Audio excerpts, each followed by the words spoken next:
Good morning বন্ধুরা, কেমন আছো তোমরা? আশা করি ভালো আছো। আর আমরাও কিন্তু খুব ভালো আছি। তো আমার নতুন একটা ভিডিওতে তোমাদের সবাইকে স্বাগত। ভিডিওটা যদিও রাতের বেলা আপলোড করেছিলাম, কিন্তু ভিডিওর শ্যুটগুলো যেহেতু সকাল থেকে শুরু হয়েছিল, সেই জন্যে গুড মর্নিংটা বললাম।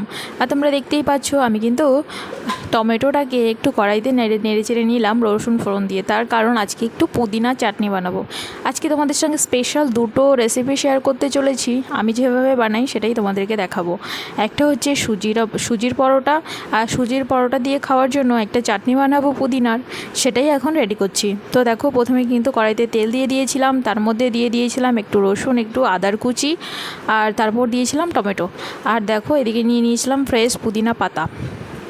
তো টমেটোটা যখন খুব ভালো করে রান্না করা হয়ে গেছিলো, তারপরে আমি রান্না করে মিক্সির মধ্যে কিন্তু উঠিয়ে নিয়েছিলাম। আর এর মধ্যে অবশ্যই নুন, হলুদ, লঙ্কা তোমরা যে যা দিতে চাও দিয়ে দেবে। আর তারপরে এটা ঠান্ডা হওয়ার পর কিন্তু আমি মিক্সিতে গ্রাইন্ড করে নেব।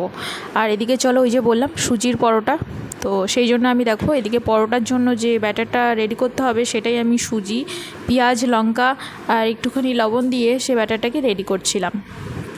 আর পেছনে দেখতে পাচ্ছ শাশুড়ি মা বসে বসে সবজি কেটে দিচ্ছিল। যেহেতু রান্নাবান্না তাড়াতাড়ি করতে হয়, সেই জন্য উনি আমাকে হেল্প করছিল। আর ওনার পায়ে ব্যথার কারণে উনি দাঁড়িয়ে কাজ করতে পারে না বা প্রবলেম হয়, সেই জন্য উনি বসে বসে কাটছিল। তো দেখো, খুব ভালো করে আমি ব্যাটারটাকে কিন্তু ফেটিয়ে নিয়েছিলাম। আর এরপরে নিয়ে নিয়েছিলাম একটা তাওয়া। তো তাওয়াটা গরম করে একটুখানি তেল ব্রাশ করে দেবে তোমরা। আমি কিন্তু সাদা তেলে করেছিলাম, তোমরা চাইলে সর্ষের তেল বা যে কোনো তেলেই করতে পারো। আর তারপরে দেখো এইভাবে ঘুরিয়ে নেবে। তো আমার প্রথমটা ভালো করে হলো না। যে কোনো জিনিস প্রথমটা করতে গেলে দেখবে পারফেক্ট হয় না। তো তারপরেরগুলো কিন্তু খুব সুন্দর গোল গোল হয়েছিল, ঠিক ধোসার মতো, ঠিক ধোসা যেভাবে বানায় তাওয়াতে দিয়ে ঘুরিয়ে দেয় ঠিক সেই রকমই। তোমরা চাইলে এর মধ্যে আরও কিছু সবজি অ্যাড করতে পারো, কিন্তু আজকে আমি আর কিছু সবজি অ্যাড করিনি। আর আজকে পরোটাটা আমি সাদাই বানিয়েছিলাম। তোমরা যদি চাও তাহলে এর মধ্যে একটু হলুদও দিয়ে দিতে পারো, তাহলে কিন্তু কালারটা হলুদ হয়ে যাবে। আর এই যে দেখো, এবার আমি উল্টে পাল্টে একটু কড়া করে লাল লাল করে ভেজে নেব। আর এই পরোটাটা এতটাই হেভি হয় আর টেস্টি হয় যে একটা মানুষের পক্ষে আমার মনে হয় মানে একটা খেলেই তার পেট ভরে যাবে। কিন্তু আমরা তবুও দুটো করে নিয়েছিলাম। দুটো করে নেওয়ার পর খেতে বেশ কষ্ট হয়েছিল আমাদের, কিন্তু যেহেতু বানানো হয়ে গেছিলো তাই কিছু করার ছিল না। তো ওই যে দেখলে, প্রথমটা কিন্তু ভালো হয় নাই, কিন্তু তারপরেরগুলো বেশ ভালোই গোল গোল হচ্ছিলো। আর একদম পারফেক্ট গোল করা সম্ভব নয়, কারণ যেহেতু এটা ল্যাতে একটা ব্যাপার আছে। আর এদিকে দেখো, ওই যে পুদিনার চাটনির পেস্টটা রেডি হয়ে গেছে। এবার আমি দিয়ে দেবো এর মধ্যে তড়কা। আর তড়কা দেওয়ার জন্য দেখো কড়াইতে আমি সর্ষের তেলের মধ্যে দিয়ে দিয়েছিলাম একটু সর্ষে, আর এই দেখো দিয়ে দিলাম তড়কা। এবার এটাকে ভালো করে মিক্স করতে হবে। আর আজকে ব্রেকফাস্টটা ওই যে তোমাদেরকে তো যা বলেই দিয়েছি, তোমরা দেখেই নিয়েছো। আর তার সাথে ছিল ডিম সেদ্ধ। তো আমি এখন ব্রেকফাস্টটা সার্ভ করছিলাম।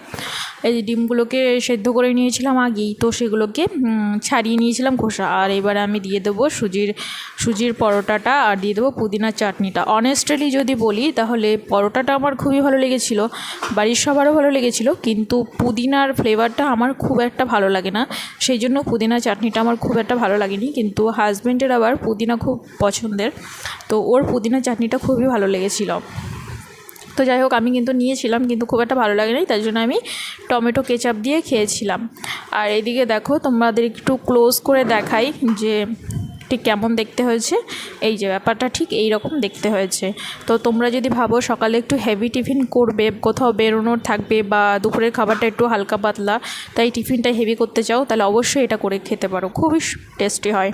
বাড়িতে অবশ্যই একবার ট্রাই করে দেখো, তারপরে আমাকে কমেন্ট করে জানিও। আর এদিকে দেখতেই পাচ্ছ তোমরা, আমি নিয়েছি বড় বড় সাইজের লাউ পাতা। তো তোমরা কি আন্দাজ করতে পারছো যে আমি আজকে কী বানাবো? হ্যাঁ, একদমই ঠিক ধরেছো, আমি আজকে একটা মাছের রেসিপি বানাবো লাউ পাতাতে। তার জন্য তোমরা দেখতেই পেলে আমি কিন্তু আদা, রসুন, পেঁয়াজ পেস্ট করে নিয়েছিলাম, আর অল্প পেঁয়াজ কুচিও নিয়েছিলাম। আর এদিকে মাছটাকে কিন্তু আমি নুন হলুদ মাখিয়ে রেখেছিলাম কিছুক্ষণ, যাতে মাছের মধ্যে ভালো করে লবণগুলো ঢুকে যায়, সেই জন্য। আর এটা কী মাছ ছিল? এটা ছিল রুই কাতলা বাটা, তোমরা যে কোনো মাছই করতে পারো। আমারটা কিন্তু কিছু দিয়ে আমি দিয়ে দিলাম কাঁচা সর্ষের তেল। আর কিন্তু তেল যাবে না, যতটা তেল লাগবে এখানেই দিয়ে দিতে হবে। আর তারপরে দিয়ে দিলাম একটু ধনিয়া গুঁড়ো, একটু কাশ্মীরি লঙ্কার গুঁড়ো আর লবণ। এটা দিয়ে কিন্তু খুব ভালো করে আলতো হাতে মেখে নিতে হবে। দেখবে খুব সাবধানে মাখতে হবে যাতে মাছগুলো ভেঙে না যায়। আর এটা অবশ্যই একটু আগে মেখে মানে রেখে দেওয়ার চেষ্টা করবে, তাহলে মাছের মধ্যে মশলাগুলো এবং নুনটা খুব ভালো করে ঢুকে যাবে।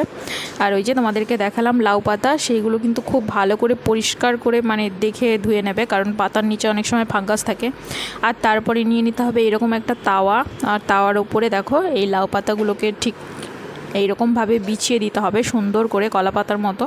তোমরা এটা কলা পাতাতেও করতে পারো, কিন্তু কলা পাতাতে করলে একটা নেগেটিভ সাইড আছে, সেটা হচ্ছে কলা পাতাটা কিন্তু খাওয়া যায় না, ফেলে দিতে হয়। আর যদি তোমরা লাউ পাতাতে করো তাহলে এর কোনো কিছুই ফেলা যাবে না, মানে লাউ পাতাটাও খাওয়া যায়।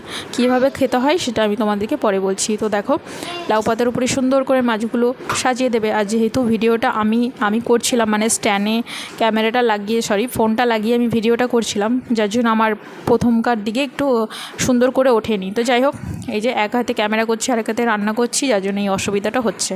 তো দেখো প্রথমে পাতা দিয়ে তার উপরে মাছ দেবে, মশলা দেবে, তার উপরে আবার পাতা দিয়ে তারপরে এইভাবে ঢেকে দেবে। আর গ্যাসের ফ্লেমটা অবশ্যই লোতে করে 15 মিনিটের মতন, মানে 10 মিনিটের মতো এক পিঠ করবে, তারপরে আবার উল্টে দেবে। তো উল্টানোটা আমি আর তোমাদেরকে দেখাতে পারলাম না, যেহেতু এক হাতে করছিলাম, ক্যামেরা সম্ভব হলো না দেখানো।